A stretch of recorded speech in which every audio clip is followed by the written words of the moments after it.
여러분 혹시 여기 계신 분들 중에 세례 받으신 분 살짝 손으로 표시해 주시겠어요? 세례 받으신 분. 네, 아마 거의 받으셨을 거예요. 학습받고 세례를 받으셨던지 유아 세례를 받고 입교를 하셨던지 아마 대부분 세례를 받으셨을 겁니다. 제가 제일 기억에 남는 세례식 장면이 있는데요. 예전에 대학생 때 필리핀으로 선교 여행을 9박 10일 정도 갔습니다. 마닐라에서 한 3-4시간 떨어진 잠발레스 이바라는 지역이었는데요. 거기에 이제 사역하시는 선교사님께서 아주 왕성하게 교회를 여러 개 개척하시면서 이렇게 사역을 하고 계셨어요. 그래서 대학생 한 10몇 명이 함께 이제 모여서 준비해서 가서 여름 성경학교도 열고 교회 이제 건축 공사도 같이 참여하고 전도 행사도 하고 이렇게 했었습니다. 그 중에서 제일 기억에 남는 게 주일에 마침 이제 새신자 교육을 몇 개월간 끝내고 또 몇 개월간의 세례 교육을 끝내고 이제 세례식이 있는 주일이었습니다. 근데 특이하게도 교회 예배당 안에서 이제 세례식을 거행하지 않고 모든 교인들이 이제 오토바이를 타고 차를 타고 한 20분 거리에 있는 해변으로 갔습니다. 선교사님이 이제 침례교 목사님이셨는데요. 그래서 교인이 한 50몇 명 정도 됐던 것 같아요. 이제 한 2군데 따로 예배드리는 교인들이 다 모여가지고 이제 함께 갔습니다. 그리고 세례 받는 사람이 한 7, 8명쯤 됐습니다. 그래서 선교사님께서 이제 해변에서 다 함께 이제 예배를 드리고 이제 세례에 해당하는 분들과 함께 손을 잡고 이제 바다 속으로 이제 성큼성큼 들어가셨습니다. 그래서 한 허리 정도 오는 데까지 이제 동그랗게 손을 잡고 서서 같이 기도를 하고 나머지 성도들은 그 가까운 해변에서 이렇게 같이 지켜보고 있었고요. 그리고 이제 한 사람씩 가운데로 와서 선교사님이 이제 세례를 집례했습니다. 근데 이제 되게 특이한 거는 저는 이제 어려서부터 이제 장로교 집안이고 장로교에서 신앙생활을 해왔는데요. 그래서 우리는 물을 뿌리거나 이제 묻히죠. 근데 그렇게 물 속에 들어갔다 나오는 세례를 처음 봤는데 제 경험 안에서 세례식은 아주 엄숙하고 아주 조용해야 하는 시간이었습니다. 그런데 이제 아주 자유로운 분위기였고요. 한 사람이 물에 들어갔다가 나오면서 막 이렇게 만세를 외치고요. 그 모습을 보고 있는 성도들은 마치 스포츠 경기에서 우승한 것처럼 계속 그냥 참여하다 보니까 진짜로 죽을 뻔했던 내 가족이 살아 돌아온 것처럼 환호하면서 기뻐하더라고요. 막 울면서 세례에 해당하는 사람도 물속에서 나오면서 막 물을 닦아내면서 막 눈물 흘리면서 막 환호하고 그걸 보는 가족들도 성도들도 환호하는 모습을 보았습니다. 정말 인상에 깊이 남더라고요. 하마터면 저도 침례교로 넘어갈 뻔했습니다. 근데 이제 우리는 과연 내가 받은 세례 혹은 내가 참여했던 세례식을 얼마나 기억하고 얼마나 그 은혜들을 간직하고 또 누리고 있는가 생각하게 됩니다.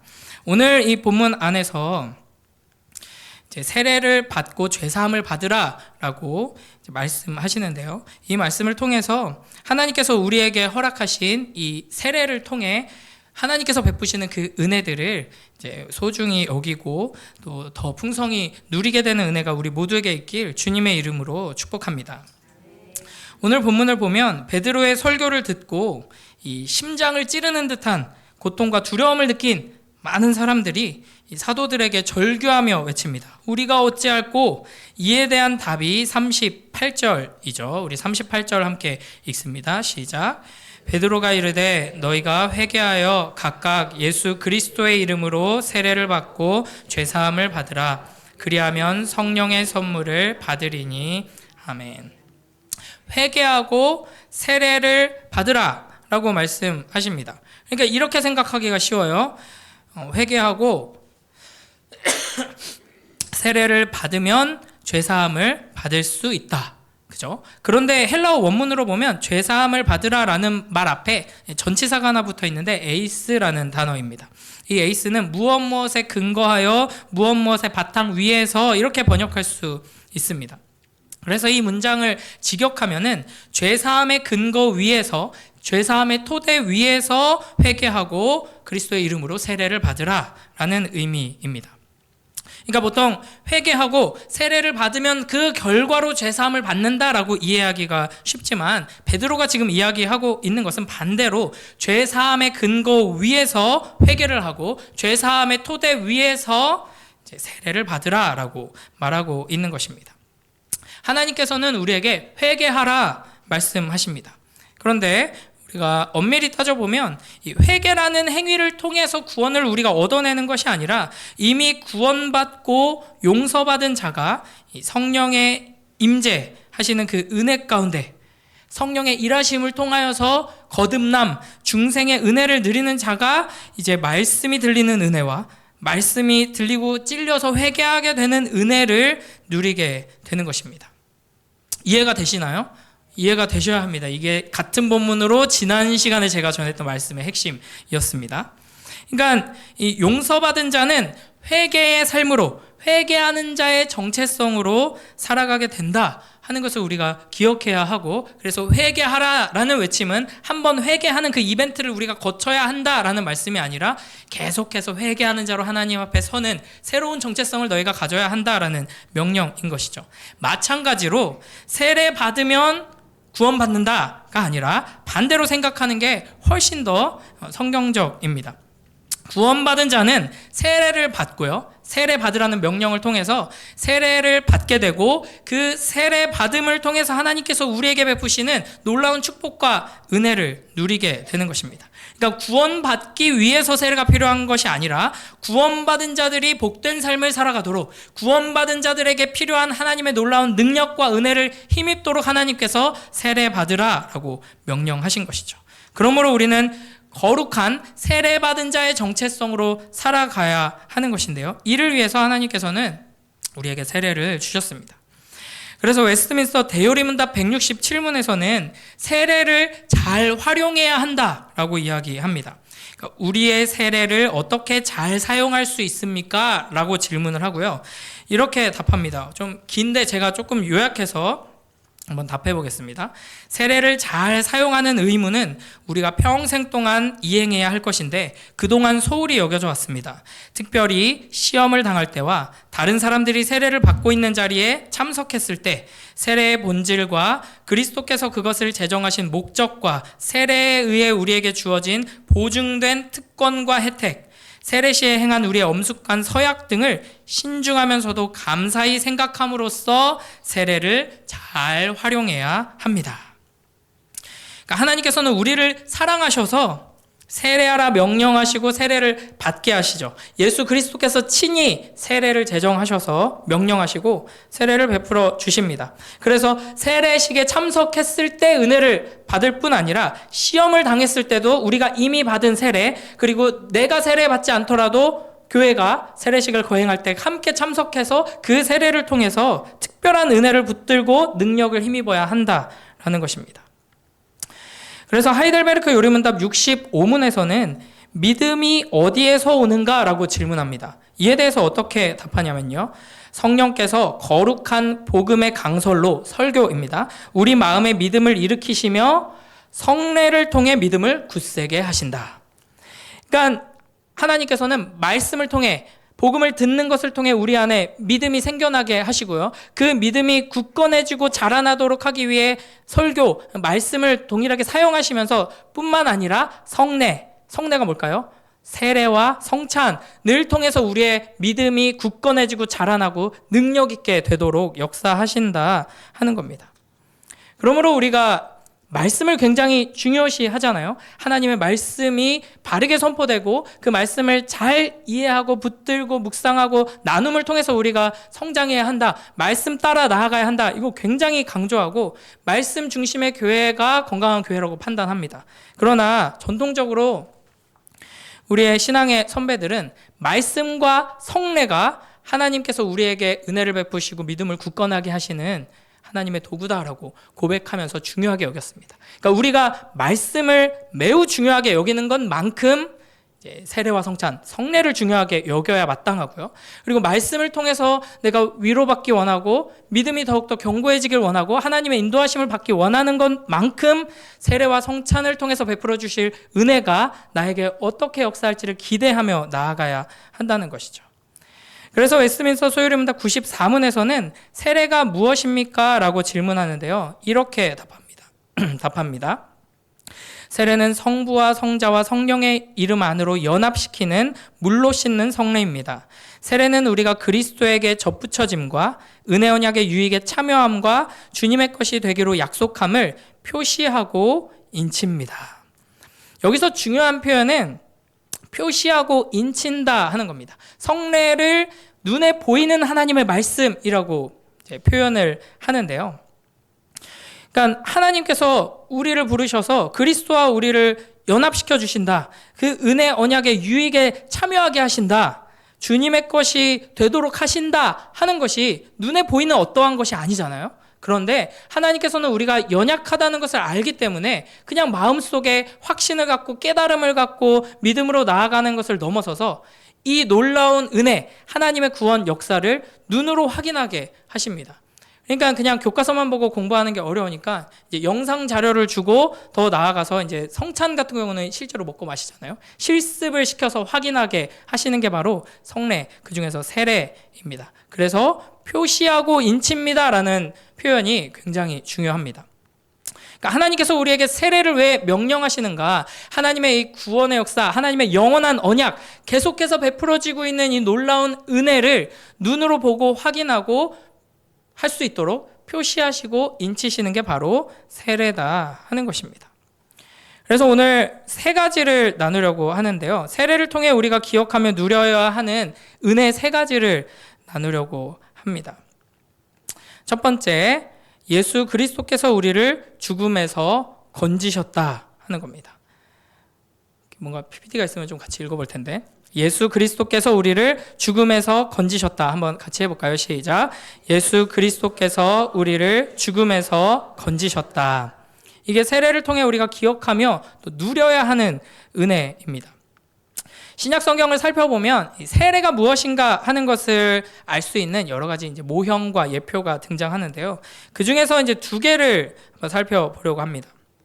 베드로전서 3장 20절 21절인데요. 제가 읽겠습니다. 그들은 전에 노아의 날 방주를 준비할 동안 하나님이 오래 참고 기다리실 때에 복종하지 아니하던 자들이라. 방주에서 물로 말미암아 구원을 얻은 자가 몇 명뿐이니 겨우 8명이라. 물은 예수 그리스도께서 부활하심으로 말미암아 이제 너희를 구원하는 표니 세례라. 이는 육체의 더러운 것을 제하여 버림이 아니요 하나님을 향한 선한 양심의 강군이라. 아멘. 그러니까 노아의 홍수 이야기를 하시면서 이 노아의 홍수 이야기가 이 세례를 가리키는 이제 표다, 모형이다라고 설명하고 있습니다. 창세기 6장에서 9장에 노아의 홍수 이야기가 나오죠.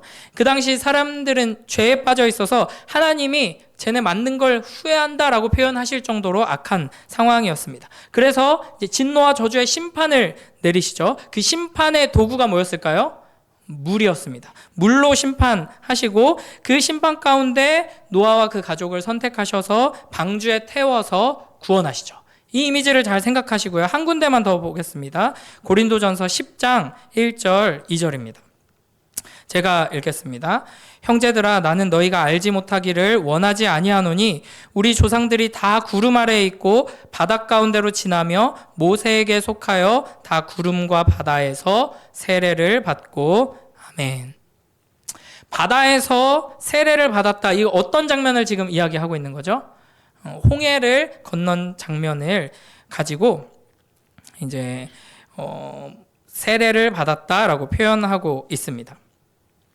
그러니까 이 모세를 통해서 이스라엘 백성들이 홍해를 건넌 이 장면이 바로 세례의 모형이고 예표라는 것이죠.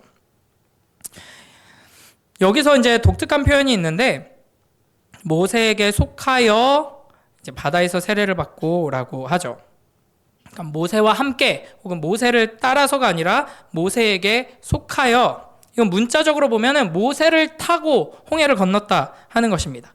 그러니까 노아의 가족들이 방주를 타고 하나님께서 물을 통해 내리는 심판에서 구원을 받았듯이, 자, 그 다음에 이 홍해를 건너는 맥락은 어디죠?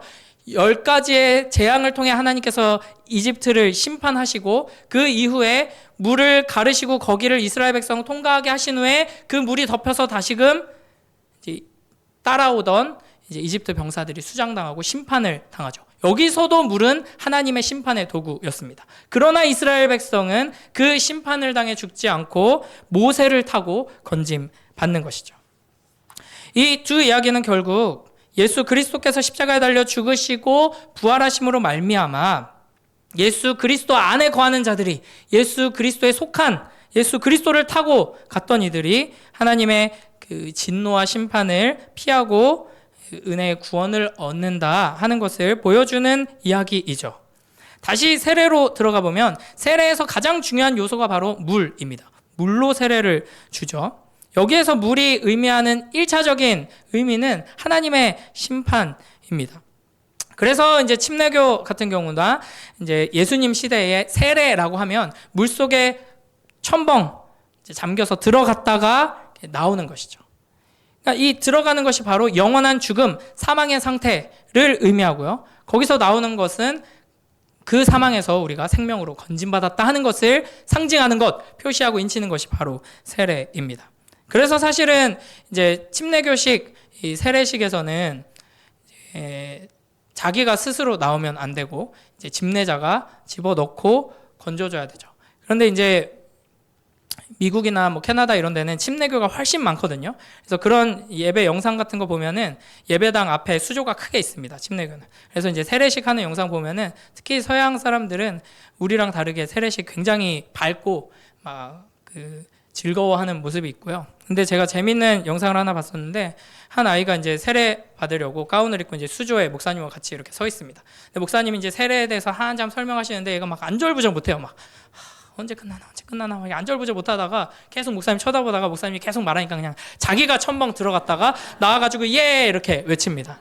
그냥 귀엽게 그냥 그렇게 끝났어요. 근데 세례의 진정한 의미를 생각해 보자면 우리가 스스로 난 이 죽음의 심판의 물에서 나왔습니다가 아니라 건진받았습니다를 상징하는 것이 세례인 것이죠. 그러나 이제 우리는 장로교는 이제 물을 뿌리죠. 그런 점에서 이제 물을 아끼면 안 됩니다. 물을 많이 뿌려서 물이 흐르는 게 느껴지고 보여져야 하는 거예요. 그 물을 통해서 뭘 의미하는 것인가? 내가 조금 원래는 예수님을 알지 못할 때는 좀 찝찝하고 꿉꿉하고 조금 지저분했었는데 예수님 덕분에 깨끗하고 맑고 자신 있게 되었어요. 이 정도를 보여주는 게 아니라 나는 하나님 앞에 영원한 진노와 저주를 받아 마땅한 더러운 죄인, 이미 썩어 악취가 진동하는 오염된 시체와 같은 악한 존재였는데 그런 나에게 예수 그리스도의 보혈을 부으셔서 깨끗하고 거룩한 하나님의 자녀로 회복시켜 주셨습니다. 생명을 얻었습니다. 죽음에서 구원받았습니다. 하는 것을 이 물을 통해 보여주는 것입니다. 그러므로 우리는 내가 받은 세례를 기억할 때, 그리고 세례식을 참석할 때마다 우리가 바로 이 놀라운 은혜를 힘입었다 하는 것을 기억해야 하는 것입니다. 우리의 세례를 통해 우리가 얼마나 끔찍한 죄인이었는지를 기억하며 그 사망에서 예수 그리스도의 보혈로 깨끗게 씻음받았다 하는 것을 기억하며 그 감사와 기쁨으로 나아가는 복된 우리 모두가 되길 주님의 이름으로 축복합니다. 두 번째, 우리가 세례를 통해 기억하며 누려야 하는 은혜는 그리스도와 연합하게 되었다 하는 것입니다. 한번 같이 해볼까요? 시작. 그리스도와 연합하게 되었다. 노아 방주 이야기는 단순히 한 사람의 스토리가 아니라 노아의 가족이 구원받는 이야기고 이 가족을 통해서 온 인류가 구원받는 이야기이죠. 홍해를 건너는 사건도 마찬가지입니다. 단순히 한 민족을 구원하시는 이야기로 우리가 볼 수 있지만 출애굽기 12장 38절 보면은 세 번역에 이렇게 돼 있습니다. 그 밖에도 다른 여러 민족들이 많이 그들을 따라 나섰고 양과 소 등 수많은 집짐승 떼가 그들을 따랐다. 여기 이제 다른 여러 민족들, 개역개정에서는 수많은 잡족 이렇게 표현하고 있는데요. 출애굽 사건에서부터 이미 하나님께서는 온 세상 모든 인류를 구원하시는 일을 이스라엘을 통해서 행하고 계시는 것이죠. 그러므로 우리는 이제 세례에 대해서 생각할 때 한 개인이 경험하는 일이 아니라 우리 공동체에게 주시는 일이라는 것을 항상 기억해야 합니다. 그래서 어떤 교회 청년부는 이제 그 청년부 지체가 이제 세례 교육을 마치고 세례 예식을 하는 그 예배가 있는 날에는 모든 청년부 멤버들이 정장을 입고 온다고 합니다. 마치 결혼식에 참석하는 것처럼요. 요한복음 15장 4절 5절에서 이렇게 말씀하십니다. 내 안에 거하라 나도 너희 안에 거하리라. 가지가 포도나무에 붙어있지 아니하면 스스로 열매를 맺을 수 없음 같이 너희도 내 안에 있지 아니하면 그러하리라. 나는 포도나무요 너희는 가지라. 그가 내 안에 내가 그 안에 거하면 사람이 열매를 많이 맺나니 나를 떠나서는 너희가 아무것도 할 수 없음이라. 아멘. 세례를 통해 하나님께서 우리에게 확인시켜 주시고 눈으로 똑똑히 보여주시고자 하는 것 중에 가장 중요한 것은 뭐냐면 너는 이제 나와 연합됐다. 너를 내가 그리스도에게 접붙였다 하는 것입니다. 그러니까 그런 의미에서 결혼식과 같은 의미가 있는 것이죠. 하나님과 단절되어서 생명이 없던 우리가 이제는 예수 그리스도께 접붙임되고 하나 되고 한 몸을 이룬다 하는 의미가 있습니다. 물론 세례를 받아야지만 구원받는 건 아니죠. 잘 생각해보면 결혼식을 해야지만 사랑의 관계 안에 들어가는 건 아닙니다. 그러나 결혼식을 하고 공적으로 이제 혼인 언약을 맺고 공적으로 부부가 되느냐 아니냐는 천지 차이죠. 이 시대는 그게 점점 희미해져 가고 있지만 사실은 친구 사이에도 아니면은 그냥 연인 사이에도 심지어는 결혼하지 않고 동거하는 사이에도 깊은 신뢰의 관계와 뜨거운 사랑의 관계를 가질 수 있습니다. 그러나 그 언제든지 깨질 수 있고 언제든지 이제 무를 수 있는 관계죠. 그러나 결혼식을 한다 하는 것은 어떤 일이 있어도 끝까지 이 사람과 부부의 관계를 유지하며 이 사람만 사랑하겠다라는 배타적인 언약의 선언입니다.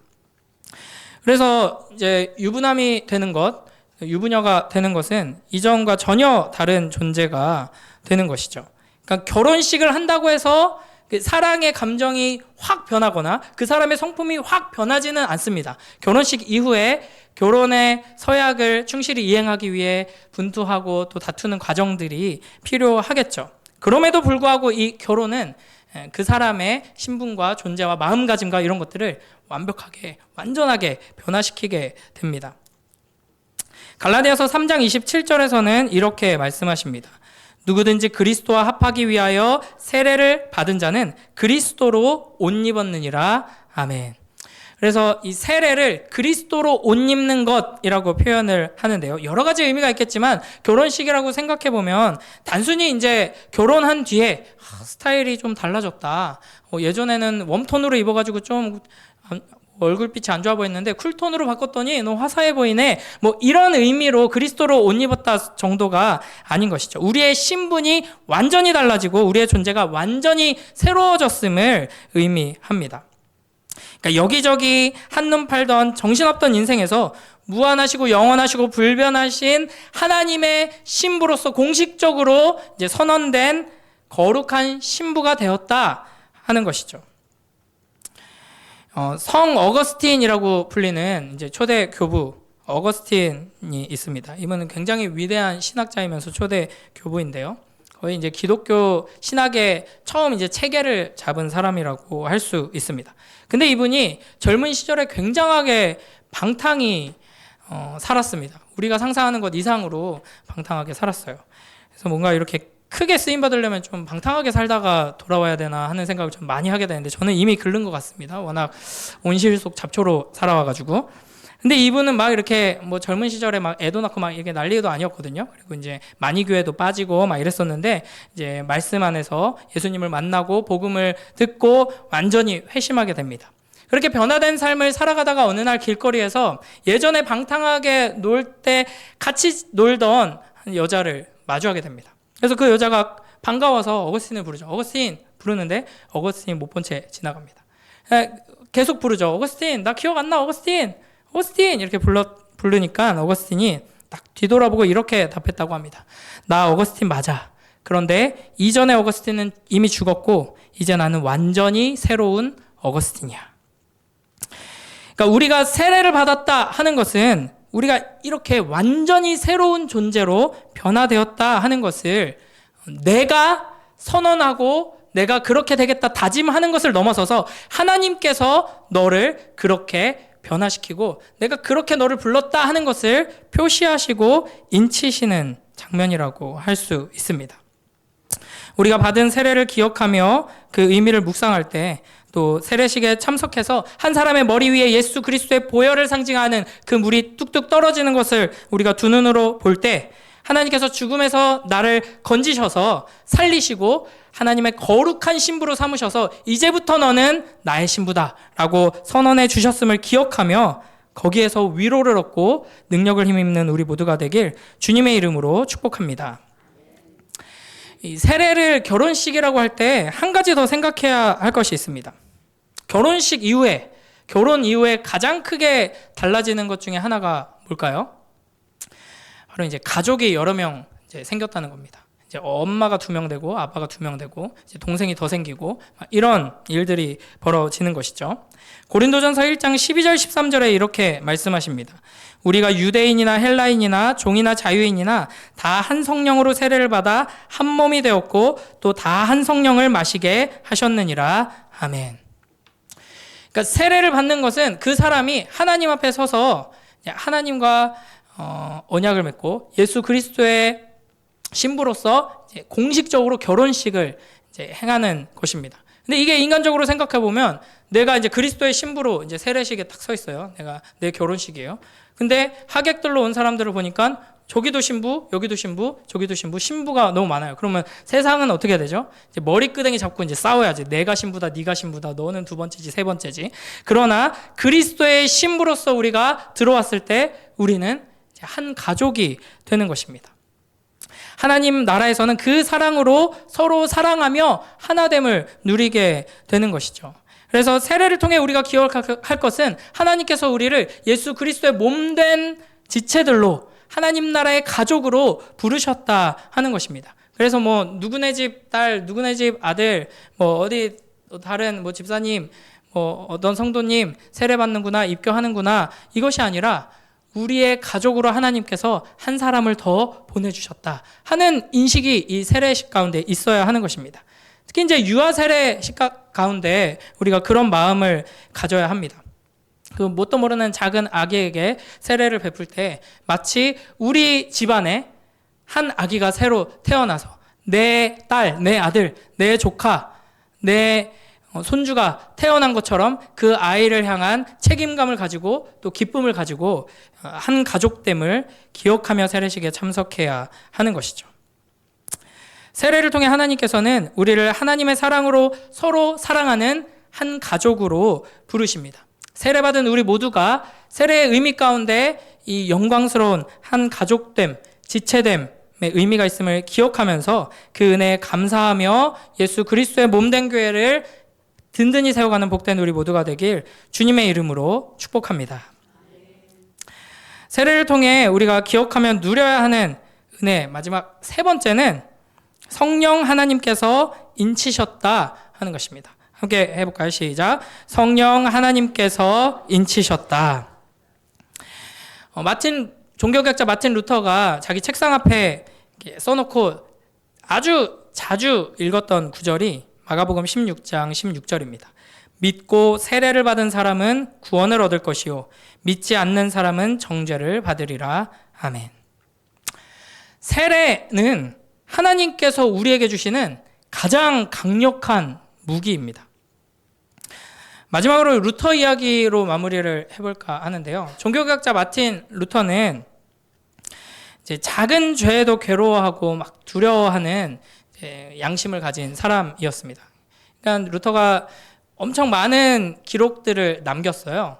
그리고 막 토론했던 기록들, 막 편지글들, 설교들, 막 논문들, 많은 기록들이 있는데 한창 종교개혁을 하던 시기에 이렇게 막 토론하던 글을 보면은 귀에서 피가 날 지경입니다. 저렇게까지 말해도 되나 싶을 정도로 아주 입이 무섭고요. 막 이제 논리도 아주 탁월한 사람입니다. 근데 또 한편으로는 이제 루터가 원래 이제 사제였거든요. 사제 시절에는 하나님 앞에서 너무나도 투명한 양심을 가지고 있었던 것 같아요. 그래서 고해 성사를 밥 먹듯이 했다고 합니다. 그러다 보니까 이제 뭐 이렇게 루터의 고해 성사를 듣는 주임 신부님, 좀 높으신 분이 어느 날은 버럭 화를 냈다고 합니다. 죄 같은 죄 짓고 와서 좀 고해 성사하라고, 너무 지긋지긋하다고, 이럴 정도로 작은 일에도 괴로워하고 고통스러워하면서 하나님 앞에 회개하기 위해서 이제 고해 성사를 한 것이죠. 이런 이제 루터가 종교개혁 불길이 이제 일어나게 되면서 로마 교황청에 이제 수배를 받고 목숨이 위태로워집니다. 이때 이제 하나님의 섭리로 독일의 많은 제후들이 로마 교황청에 반기를 들게 되고 독일 제후들의 보호를 받게 되죠. 그래서 숨어가지고 교황청을 피해서 계속해서 성경을 독일어로 번역하고, 이게 지금 현대 독일어의 가장 중요한 기초 자료가 됩니다. 성경을 독일어로 번역하고 설교문을 쓰고 논문을 쓰고 막 이런 시기를 보내는데요. 이 시기에도 여전히 악한 원수 마귀가 루터의 심령을 계속해서 공격해서 너무나도 괴로웠다는 기록들이 계속 남아 있습니다. 그래서 사탄이 루터의 마음 가운데 계속해서 공격하고 유혹하는 거죠. 그러다 보니까 심지어는 너무 스트레스가 심해서 이제 방에서 이제 성경을 번역하고 있는데 맞은편의 벽에 마귀의 형상이 막 아른아른 거리면서 자기를 막 비웃고 있는 게 보일 정도였다고 합니다. 그때 루터가 하루는 잉크병을 벽에다가 집어 던지면서 쌍욕을 외치고 이렇게 한마디를 했다고 합니다. 그리고 그 이후로 사탄이 나타나지 않았다고 해요. 뭐라고 외쳤을까요? 나 목사다 이 녀석아. 뭐 나 신앙생활 몇 년 차다.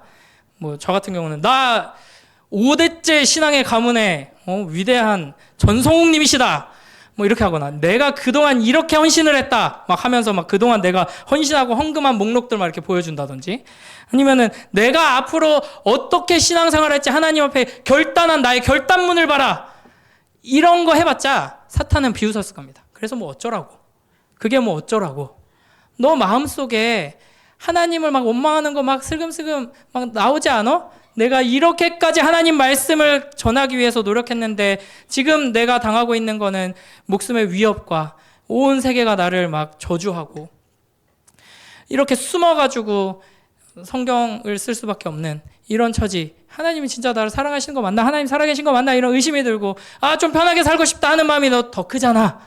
너의 마음속에 하나님을 사랑하고 이웃을 사랑하는 그 마음보다는 너 자신을 더 위하고 네 가족만 생각하고 더 성공하고 싶고 더 편하고 싶고 지금 당장 눈앞에 이 문제가 해결되는 것만 원하잖아. 솔직히 그렇지. 그때 우리가 솔직해지면 사탄에게 넘어가고, 거짓말하면 거짓말했어 하고 또 사탄에게 넘어가고, 이제 우리는 방법이 없습니다. 그때 루터가 뭐라고 했냐면, 나 세례받았다 이 새끼야. 네, 사탄에게 이렇게 외쳤습니다. 그러자 사탄이, 그 어떤 말에도 꿈쩍었던 사탄이 아무 말도 못하고 사라졌습니다. 왜일까요?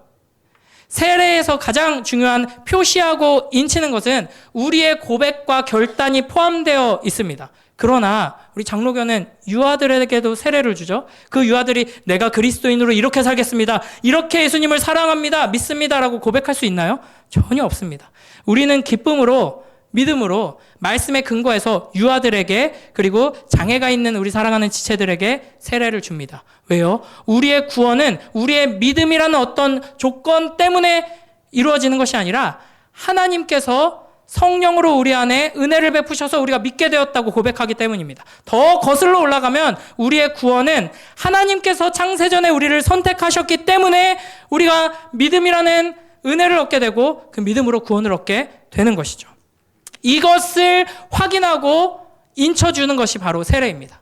그러니까 세례에는 2개의 도장이 찍혀 있어요. 우리가 도장을 찍습니다. 난 평생 그 어떤 고난이 와도 예수 그리스도의 제자로 하나님의 신부로 살겠습니다. 꽝. 그리고 그 옆에 성령 하나님께서 친히 도장을 찍으십니다. 얘 내 거. 꽝. 그런데 우리의 도장은 실수할 수 있어요. 나 도장 잘 찍었다고 생각하고 평생 살았는데 이거 내 도장이 아니었네? 인감이 아니었네? 이럴 수 있고요. 엉뚱한 데다 찍었을 수도 있고요. 흐려져가지고 점점 사라질 수 있습니다. 그러나 그건 중요하지 않아요. 왜냐하면 성령 하나님께서 친히 영원히 변하지 않는 도장을 이 세례를 통해 꽝 찍어주셨기 때문입니다. 그렇기 때문에 악한 원수마귀가 우리의 삶 가운데 어떻게든 우리를 넘어뜨리려고 공격하고 유혹하고 흔듭니다. 그때 이 자식아 나 누군지 몰라? 이거 아무 소용없어요. 그러나 나 세례받았다 외치는 순간 악한 원수마귀는 아무 말도 못하고 도망가게 될 것입니다. 세례가 이렇게나 은혜롭고 이렇게나 강력한 무기입니다. 여러분 집에 가서 뭐 하셔야겠어요? 세례 증서를 빨리 찾으셔야 합니다. 그래서 책상 앞에 딱 내놓고 악한 원수마귀가 공격하고 유혹할 때마다 거기에 무너질 것 같을 때마다 그걸 딱 꺼내놓고 내 영혼을 향하여서 악한 원수마귀를 향하여서 이 세상을 향하여서 이렇게 외치는 겁니다. 같이 해볼까요? 시작. 나 세례받았다 B까지 하셔도 됩니다. 네, 원수마귀를 향한 그 선언이 세례받았다는 이 선언이 하나님께서 우리에게 주신 가장 강력한 무기라는 것을 기억하며 하나님께서 우리에게 주신 세례를 부지런히 활용하여서 우리 앞에 놓인 이 믿음의 여정을 승리하며 영광을 돌리며 나아가는 복된 우리 모두가 되길 주님의 이름으로 축복합니다. 기도하겠습니다. 하나님 아버지 감사합니다. 우리를 사랑하셔서 하나님의 말씀을 깨닫게 하시고 성령께서 우리 안에 부지런히 역사하셔서 주신 이 놀라운 은혜와 믿음으로 말미암아 예수 그리스도를 믿고 의지하며 세례받아 주님 앞에 거룩한 신부로 서게 하시니 감사합니다. 아버지 하나님, 하나님께서 우리에게 명령하셔서 우리가 받은 이 세례가 얼마나 아름답고 영광스러우며 우리의 삶 가운데 승리하는 강력한 무기가 되는 것인지를 우리가 기억하게 하시고 다시 한번 되새기며 감사와 찬양으로 나아가게 하시고 우리가 또 함께 받게 될 이 세례식 앞에서 또 이 은혜를 온 교회가 함께 누리는 복된 공동체 될 수 있도록 축복하여 주시옵소서. 감사드리며 예수님 이름으로 기도드립니다. 아멘.